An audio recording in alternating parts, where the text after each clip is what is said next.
Você vai ouvir agora a reprise do culto do Ministério Internacional da Fé, com o pastor Fernando Fernandes.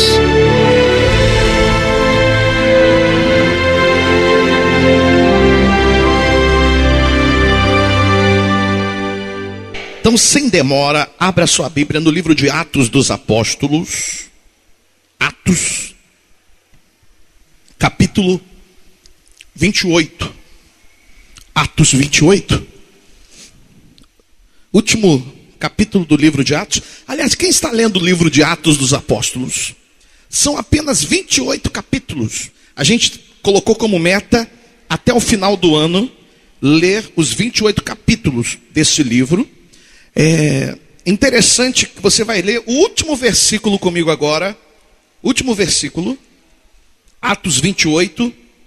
Vamos ler os dois últimos versículos. Os dois últimos versículos que estão registrados. 28, 30 e 31. Mas deixa eu falar aqui com você antes de você ler. Olha aqui para mim, por favor. Olha aqui para mim. Esses dois versículos que nós vamos ler são os dois últimos versículos do livro de Atos. O interessante do livro de Atos é que ele não tem fim. Você não está lendo os dois últimos versículos dos Atos dos Apóstolos. Você está lendo os dois últimos versículos dessa parte que foi escrita até aqui. Pastor Fernando, por que o livro de Atos dos Apóstolos não tem fim? Porque continua até os dias de hoje. Diga glória a Deus. Você sabia que cada atitude que a igreja do Senhor Jesus toma na terra não está mais registrado aqui, neste livro da Bíblia, porque já foi escrito o que tinha que ser escrito. Mas no livro dos livros está escrito todos os atos da igreja, todos os atos dos apóstolos continuam sendo escritos nos dias de hoje. Diga amém. Você sabia, irmão, que enquanto você está vivendo o evangelho, e principalmente você que faz a obra de Deus, você cada dia escreve mais um versículo, mais um capítulo deste livro dos Atos dos Apóstolos? Se você deseja saber como era a igreja primitiva, o que é a igreja primitiva? A primeira igreja. Pastor, como é que era a igreja no tempo de Jesus? Como é que era a igreja no tempo de Paulo, no tempo de Pedro? Como era a igreja, pastor? Eu quero saber como é que era. Leia o livro de Atos. É só você ler o livro de Atos dos Apóstolos e você vai saber como era a igreja. Você vai saber como a igreja orava, se tinha milagres, se não tinha milagres, se a igreja falava em línguas, se a igreja não falava em línguas. Irmão, porque é tanta confusão, se você ficar aí fora, ouvindo a conversa de todo mundo, você fica até confuso. Porque tem gente que diz que não fala em línguas mais, tem gente que diz que isso é coisa do diabo, tem outros que dizem que não existem mais os dons do Espírito Santo. E aí, querido, quando você começa a ler o livro de Atos, você percebe que não tem diferença nenhuma da igreja de antigamente para a igreja de hoje. Você vai perceber que a igreja de antigamente tinha tudo isso, falava em línguas, tinha os dons do Espírito Santo. Você vai perceber que tinha até célula. Na igreja primitiva, na primeira igreja, diga para a pessoa que está ao seu lado, na igreja primitiva, existia célula. Que é isso, pastor? Pastor, eu ouvi falar que esse negócio de célula, isso não é de Deus. Quem já ouviu falar isso? Eu já, irmão. Mas eu vou mostrar para você aqui na Bíblia, que quem disse isso ou não lê a Bíblia, ou gosta de falar mal do que não conhece. Olha só o que diz aqui. O último que ficou registrado, porque hoje continua sendo escrita a história. Capítulo 28, versículo 30. Por 2 anos permaneceu Paulo na sua própria... Onde Paulo estava? Na sua casa, que alugara, onde recebia todos que o procuravam, pregando o reino de Deus. Diga assim, Paulo estava na sua casa, pregando o reino de Deus. Deixa que eu continuo. E com toda a intrepidez, sem impedimento algum, ensinava as coisas referentes ao Senhor Jesus Cristo.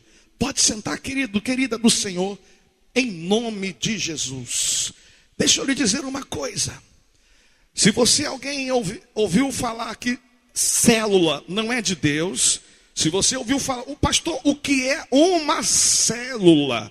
Irmãos, uma célula é nada mais, nada menos do que uma casa onde se prega o reino de Deus. Uma célula é nada mais, nada menos do que uma casa onde você vai lá para receber a oração e lá se ouve a palavra de Deus. Não tem nada de errado em uma célula. Algumas igrejas dizem núcleo de oração, outras igrejas dizem grupo de família, outras igrejas dizem culto no celular. Não importa o nome, se é célula, se é núcleo de oração, se é culto no celular. O que importa é que o evangelho seja pregado como na igreja primitiva. Não seja pregado apenas no templo, também no templo, mas importa que o evangelho também seja pregado nas casas, ou seja, nas células. Diga glória a Deus. Da próxima vez que você ouvir alguém falar mal de célula, você diga para aquela pessoa: meu irmão, pelo visto você não conhece a Bíblia. Irmãos, vamos voltar um pouquinho na conversão desse homem. Nós estamos falando aqui de Paulo, um grande homem de Deus. Mas eu quero que você acompanhe comigo como foi a conversão, como foi o encontro de Deus do Paulo. Você sabia que Paulo teve um encontro com Deus também? Diga aleluia. Quantos já tiveram um encontro com Deus? Faz assim, ó. Oh, se você não teve, irmão, você não sabe o que você está perdendo. Dezembro nós vamos ter outro encontro com Deus. Eu posso ouvir um amém? Como é o encontro? É bom demais. Se você não foi ainda, tu vai agora em dezembro. Mas vamos ver como foi o encontro de Paulo, o encontro com Deus de Paulo. Volta alguns capítulos. Ele ainda nem se chamava Paulo. O nome dele era Saulo. Saulo. Olha só, capítulo 9. É aí mesmo, livro dos Atos dos Apóstolos. Você que não está lendo esse livro maravilhoso, veja só o que você está perdendo. Fica vendo novela da Globo, fica vendo do outro lado do paraíso. Diga se está amarrado. Irmão, não quero ver do outro lado do paraíso não, eu quero estar dentro do paraíso, porque o outro lado do paraíso é o inferno, eu estou fora. Amém?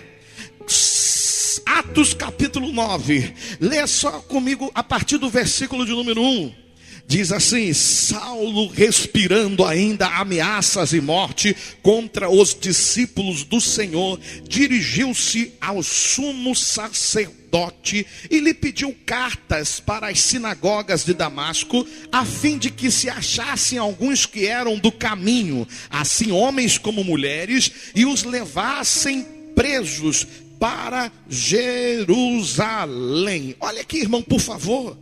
Irmão, quem era Saulo? Um homem que perseguia a igreja do Senhor Jesus. Um homem que falava mal de crente. Um homem que falava mal de pastor. Um homem que criticava a igreja do Senhor. Um homem que perseguia, prendia, aprisionava e consentia a morte dos discípulos.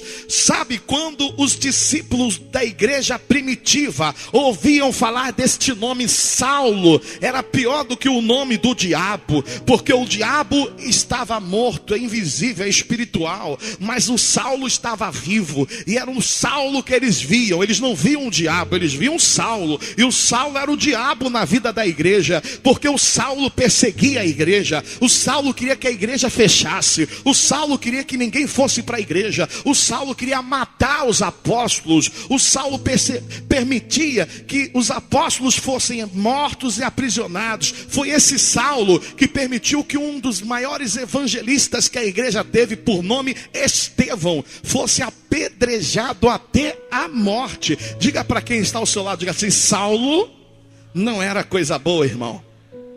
Diga assim, que nem aquela pessoa da sua família que te persegue. Olha aqui para mim, irmão. Tu já reparou que quando a gente vem para Jesus, quem começa a pegar no nosso pé são os da nossa casa? Já reparou isso? Já reparou que quem deveria ser aquele que mais ia te incentivar e te motivar a ser um cristão, porque olha só, olha que coisa maravilhosa é ser cristão. O cristão, a pessoa quando ela vem para Jesus, ela se torna cristã.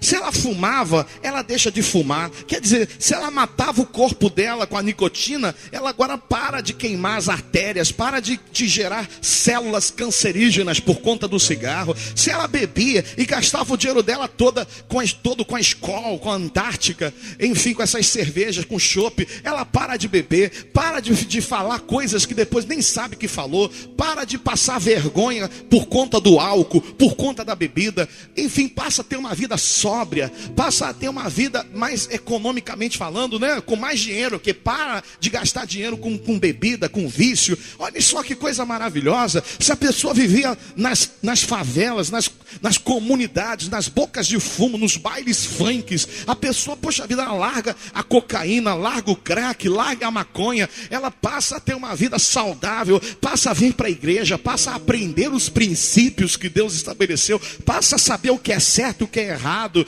Se passava a madrugada toda, a mãe que tinha um filho, a madrugada toda nas ruas, não sabendo aonde estava, com quem estava, poxa vida, essa criança, esse jovem passa a estar na igreja, passa a saber, a mãe passa a saber a hora que começa o culto, a hora que termina o culto, enfim, passa a saber aonde o filho está. É bom demais, irmão. Diga assim: ser de Jesus é bom demais.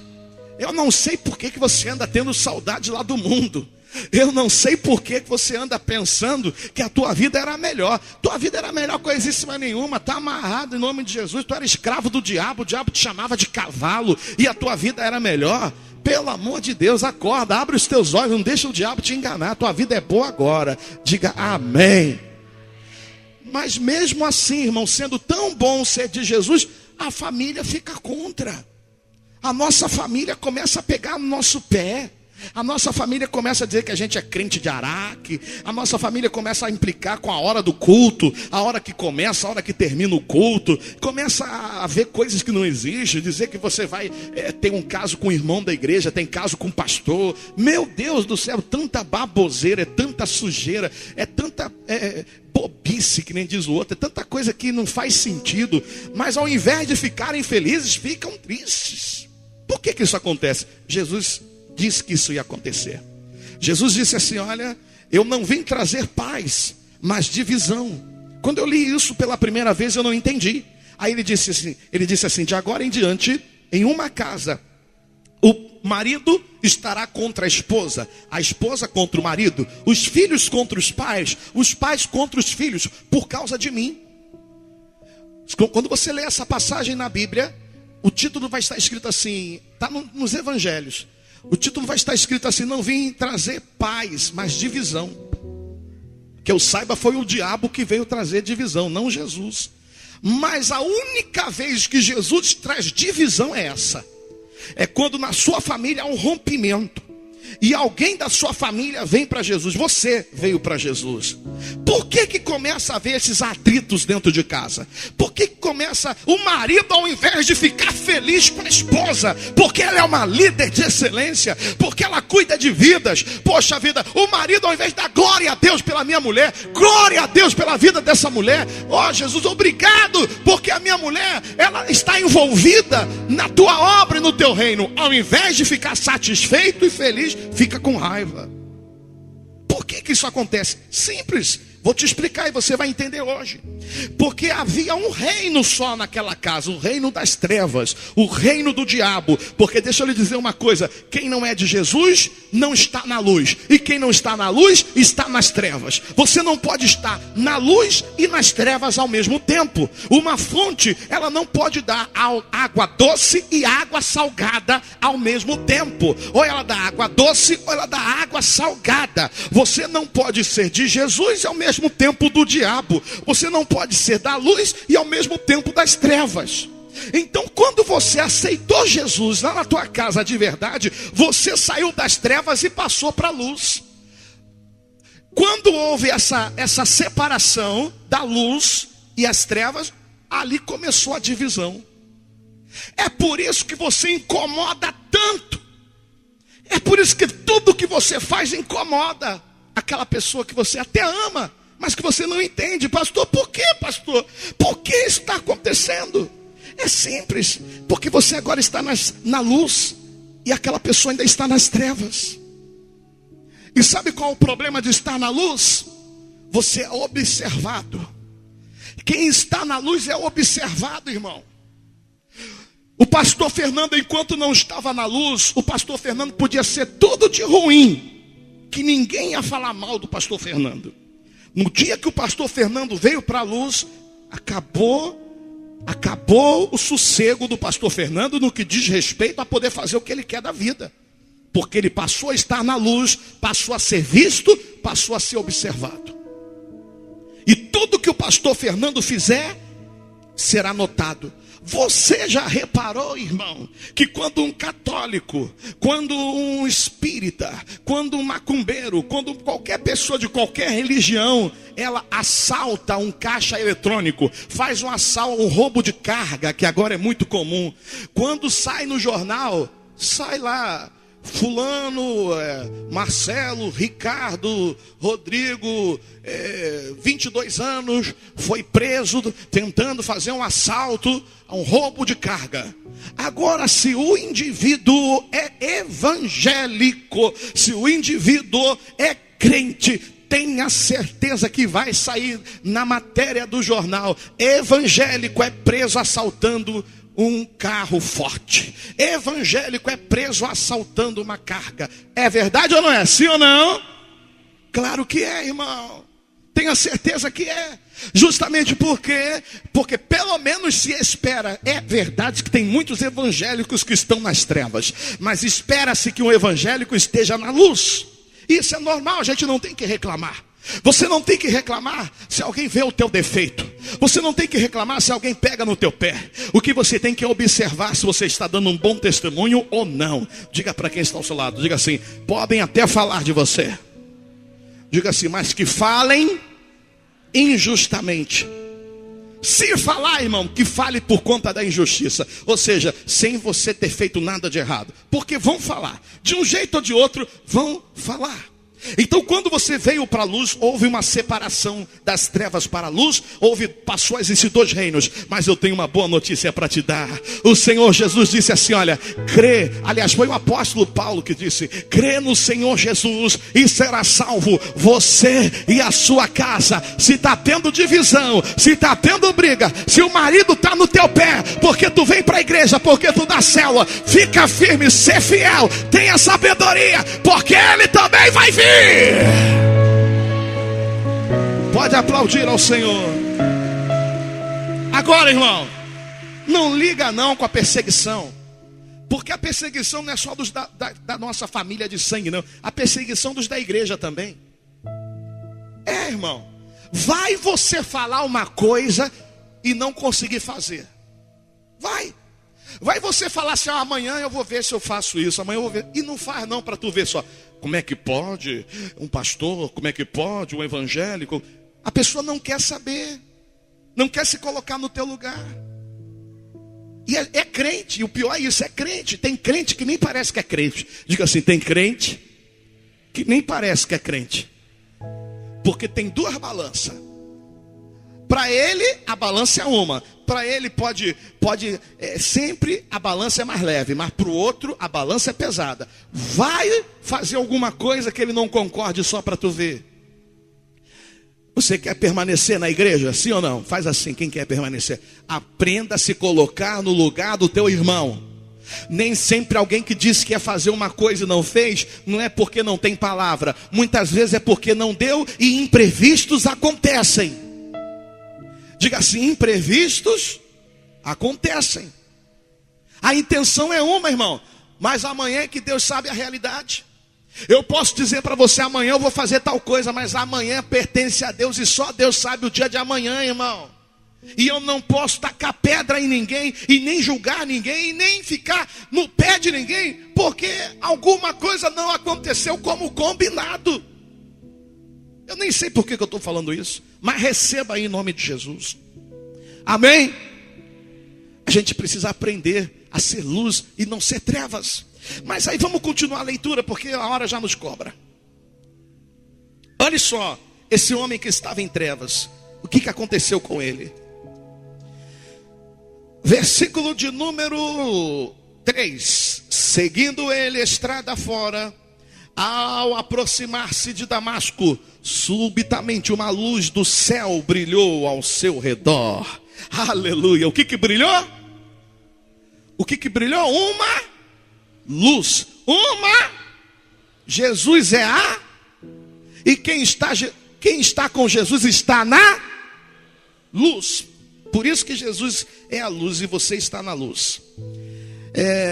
Aí a gente continua a leitura, de novo, versículo 3 no início. Seguindo ele estrada fora, ao aproximar-se de Damasco, subitamente uma luz do céu brilhou ao seu redor.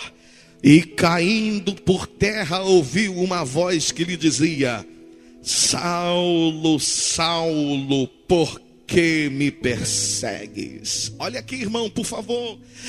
Pastor, deixa eu continuar lendo. Leia em casa. Agora no templo é para você ouvir. Olha aqui, por gentileza, em nome de Jesus. Veja só que coisa interessante, irmão. A luz brilhou para Paulo, que ainda era Saulo. Ele estava indo para uma cidade chamada Damasco. Ele estava indo lá para Damasco, irmão. Não era para se confraternizar com a igreja e nem com os irmãos. Ele estava indo para Damasco a fim de perseguir e prender alguns irmãos. Mas no meio do caminho, quem apareceu para Saulo? Quem apareceu? Diga assim alta e boa voz: Jesus. Diga de novo: Jesus. Irmãos, eu consigo imaginar Saulo no seu cavalo, galopando, correndo em direção a Damasco. E a intenção dele era uma, o projeto dele era um. Ele imaginou: eu vou fazer, eu vou acontecer, eu vou quebrar tudo, vou destruir tudo. Estou com autorização aqui dos principais da sinagoga. Eu tenho autorização dos homens para prender esses irmãos que se dizem irmãos, que não é irmão coisíssima nenhuma. Eu vou arrasar, eu vou quebrar tudo. No meio do caminho, Jesus resolve fazer uma surpresinha para Saulo. Deus está me dizendo que vai fazer uma surpresinha para alguns irmãos aqui nessa noite. Que é isso, pastor? Mas às vezes a surpresinha de Jesus, Paulina, faz a gente cair do cavalo. Às vezes a surpresinha de Jesus faz a gente ficar sem ver. Porque Saulo está lá galopando, indo para Damasco. Quando Jesus aparece, a luz brilha. Ele vê aquela luz, ele toma um susto, ele cai do cavalo. E aí ele ouve uma voz: Saulo, Saulo, por que me persegues? Isso aqui é muito profundo. Saulo não estava perseguindo Jesus, irmão. Ou estava? Ele estava perseguindo quem? Os cristãos. Ele estava perseguindo a igreja. Eu peço a Deus que a misericórdia do Senhor venha sobre a tua vida e os seus olhos se abram nesta noite. E a partir de hoje você nunca mais fale mal de nenhuma igreja e de nenhum ministério, seja desse ministério ou de qualquer um outro ministério. Porque quando você persegue a igreja, quando você persegue um ministério, quando você persegue um líder, quando você persegue um pastor, quando você persegue um discípulo, você está perseguindo o próprio Jesus. Quando você fala mal de um pastor, quando você fala mal de um líder, quando você fala mal de um irmão, ele não precisa ser pastor, ele nem precisa ser líder. Basta ser um servo de Jesus, basta ter aceitado Jesus. Não precisa nem ainda ser um servo, basta ter aceitado Jesus e já ser um filho de Deus. Porque quando você aceita a Jesus, você se torna um filho de Deus. Você sabia que nem todo mundo é filho de Deus? Quem já ouviu esse ditado? Todo mundo é filho de Deus. Quem já ouviu? Não é isso que a Bíblia diz, irmão. Nem todo mundo é filho de Deus. Jesus disse isso. Quando foi que Jesus disse isso? Quando os irmãos, entre aspas, os religiosos queriam matá-lo. E aí Jesus olha para aqueles religiosos e disse assim, eles disseram assim, nós somos filhos de Deus também. Jesus falou assim, se vocês fossem filhos de Deus, vocês não iam me perseguir. Se vocês fossem filhos de Deus, vocês não iam falar mal de mim.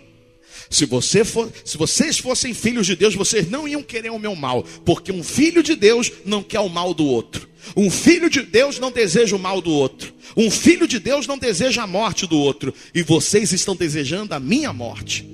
Aí sabe o que Jesus disse para eles? Vocês não são filhos de Deus. Vocês são filhos do diabo. Você sabia que o diabo tem os seus filhos? Não, pastor, então fique sabendo. Mas pastor, não foi Deus que criou todo mundo? Foi. O certo é você dizer que todos somos criaturas de Deus. Todo homem na face da terra, aliás, tudo na terra é criação de Deus. Isso é certo. Até o diabo é criação de Deus. Todos são criaturas de Deus.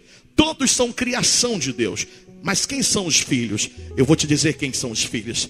O apóstolo João disse, todo aquele que sai das trevas e vem para a luz, todo aquele que aceita Jesus, o Filho de Deus, ele deixa de ser filho das trevas e passa a ser filho da luz. Ele deixa de ser filho do diabo e passa a ser filho de Deus. E lhe é dado a honra, e lhe é dado o poder de ser conhecido no reino do Espírito como filho de Deus. Diga assim, filho é quem vem para Jesus. Se não veio para Jesus é criatura, não é filho ainda. Não é. E Saulo era criatura, ele não era filho ainda. Ele era uma criatura, mas ele ainda não se tornara um filho de Deus. Mas naquele momento que ele cai do cavalo e Jesus disse, Saulo, por que você está me perseguindo? Veja que ele não tinha noção que ele perseguia Jesus. Tanto é que olha só a resposta dele.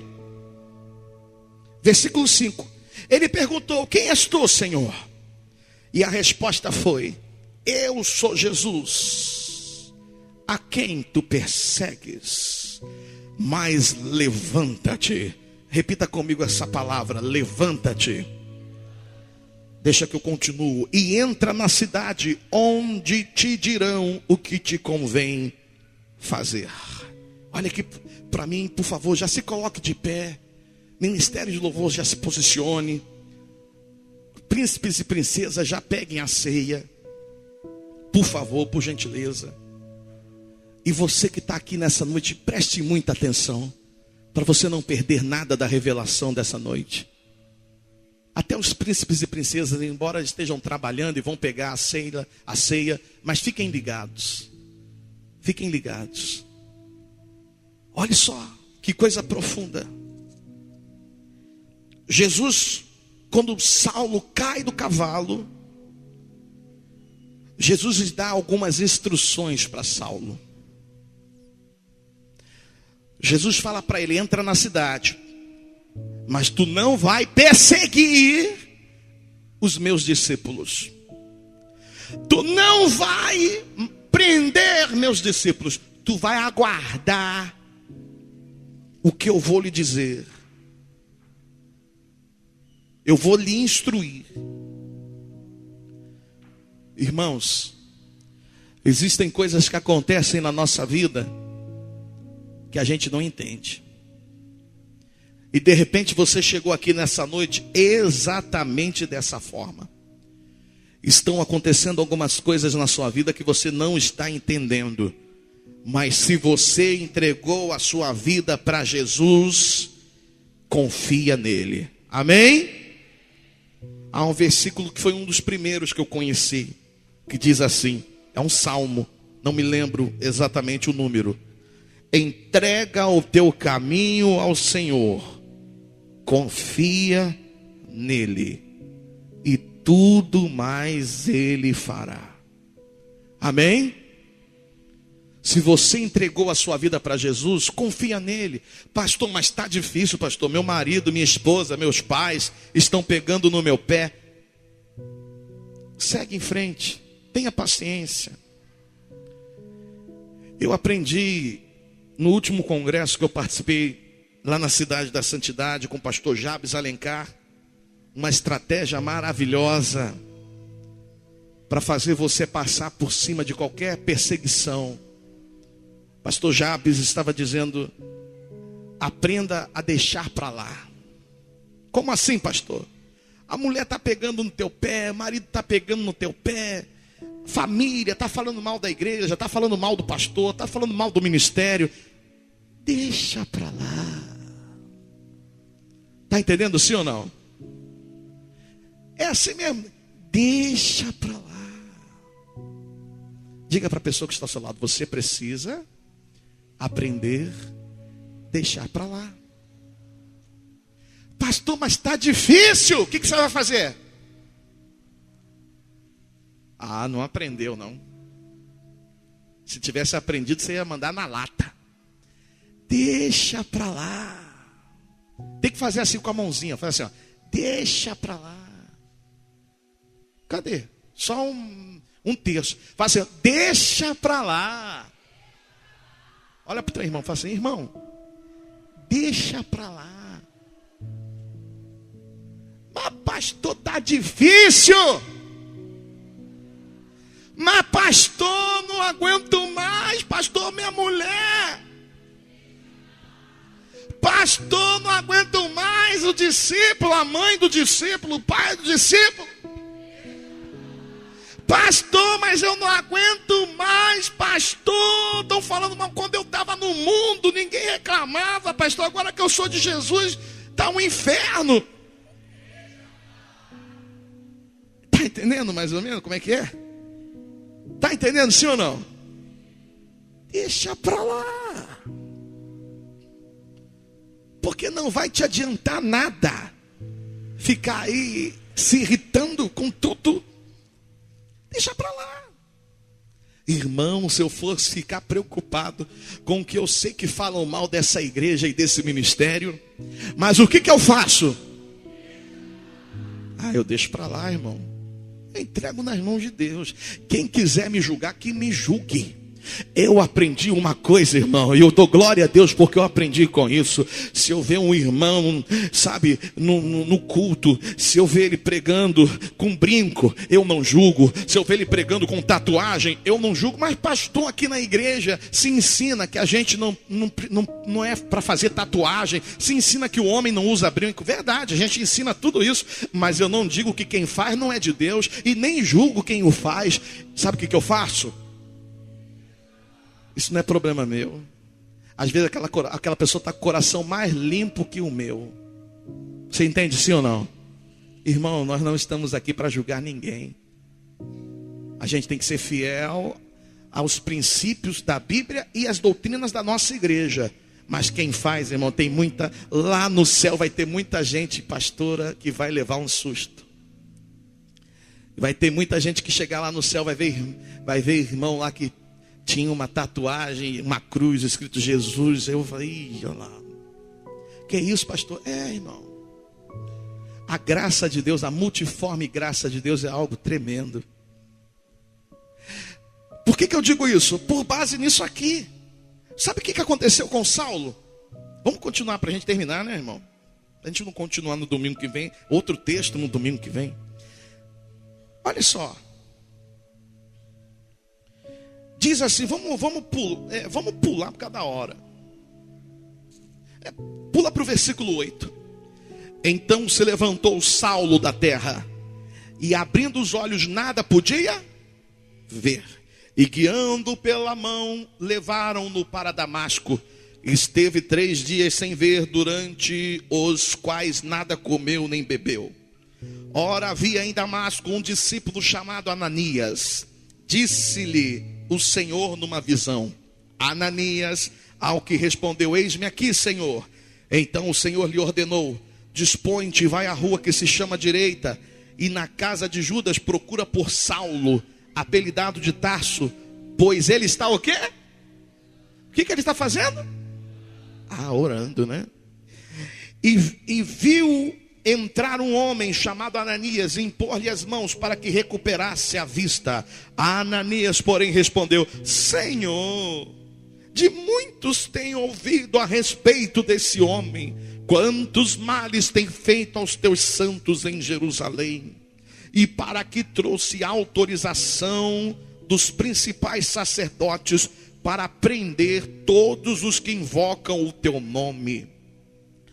Mas o Senhor lhe disse: vai, diga assim, vai, porque este é para mim um instrumento escolhido para levar o meu nome perante os gentios e reis, bem como perante os filhos de Israel, pois lhe mostrarei quanto lhe importa sofrer pelo meu.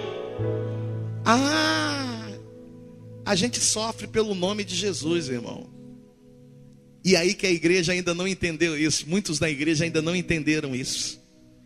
Tem gente que acha que com Jesus não tem sofrimento. Tem sim, irmão.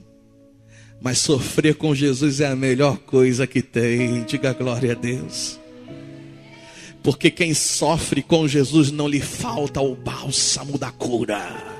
Quem sofre com Jesus não lhe falta o consolo do Espírito Santo. Quem sofre com Jesus não lhe falta a certeza e a garantia da vitória. Quem sofre com Jesus não lhe faltará a coroa da salvação que está preparada desde a fundação dos séculos. Quem sofre com Jesus não vai faltar o azeite da santa unção derramada sobre a vida dele. Quem quer continuar sofrendo com Jesus, então aprenda a deixar para lá. Muitas coisas você vai ter que deixar para lá. E 90% das coisas que você vai deixar para lá, você pensou que estava certo, mas você estava errado. Sabe por quê, irmão? Eu aprendi outra coisa. Eu aprendi que aquilo que eu estou certo, quando eu estou certo na direção de Deus, eu tenho a humildade de abrir mão e deixar para lá, até quando eu estou certo. E normalmente quando eu estou errado é que eu não quero deixar para lá. É justamente o contrário. Quando você está errado, você não quer deixar para lá. Quando você está errado, você não quer deixar para lá de maneira alguma. Isso é muito espiritual. Quando eu estou certo, eu tenho a serenidade. Eu estou por cima. Eu não me nivelo com quem está por baixo. Eu consigo ver o problema e a situação de cima para baixo. Então quem está por cima vê o que quem está por baixo não vê. E eu consigo tomar atitudes que quem está embaixo não consegue tomar. Por isso que eu consigo deixar para lá. Foi isso que Jesus ensinou a vida toda que ele esteve aqui na terra, deixar para lá. Se um irmão fala mal para você, deixa para lá. Fala mal de você, deixa para lá. Se um irmão te oferecer uma face, bater uma face, ofereça outra, isso é deixar para lá. Tudo é deixar para lá. Se alguém te faz caminhar 1 milha, caminhe 2 milhas, isso é deixar para lá. Orar por quem persegue você, isso é deixar para lá. Tudo é, se você começar a analisar, tudo é deixar para lá, é não levar à frente coisas que não vão edificar, mas só vão trazer destruição. O fato é, irmão, que esse homem, Saulo, ele caiu do cavalo e ele ficou cego para poder enxergar. Muitas vezes Deus vai te deixar cego para que você passe a enxergar. Muitas vezes Deus vai te tirar de alguma coisa para te dar outra melhor. Muitas vezes Deus vai deixar você perder para depois você ganhar. Você está entendendo sim ou não? Muitas vezes Deus vai fazer com que você esteja em situações que você vai ter que deixar para lá, para que depois você receba o que é justo, o que é merecido, o que é teu por direito. Você está entendendo? Sim ou não? Irmãos, Ananias era um dos principais discípulos de Jesus naquela época. E Ananias, olha, quando ele recebe a visão, vai lá na casa onde Saulo está orando, hospedado e orando. Ananias quis falar com o próprio Jesus, mas Jesus, o senhor não conhece ele não? O senhor não sabe quem é ele não? É Saulo. Dessa vez o senhor se enganou, Senhor. Esse homem não presta. Esse homem é um assassino. Esse homem é um falso religioso. Que ele era religioso, tá? Mas Jesus falou isso, ele é tudo isso para você, Ananias. Para mim ele é um vaso escolhido. Amém, irmãos? Para mim ele é um vaso escolhido. Você acabou de ouvir a reprise do culto do Ministério Internacional da Fé, com o pastor Fernando Fernandes. Venha nos fazer uma visita. Culto aos domingos, às 8 e às 19h30 e quarta-feira, às 19h30, na Avenida Automóvel Clube, ao lado da Academia Sensação, em frente à antiga Clínica da Criança, em Parada Angélica. Ministério Internacional da Fé, onde o milagre aguarda por você.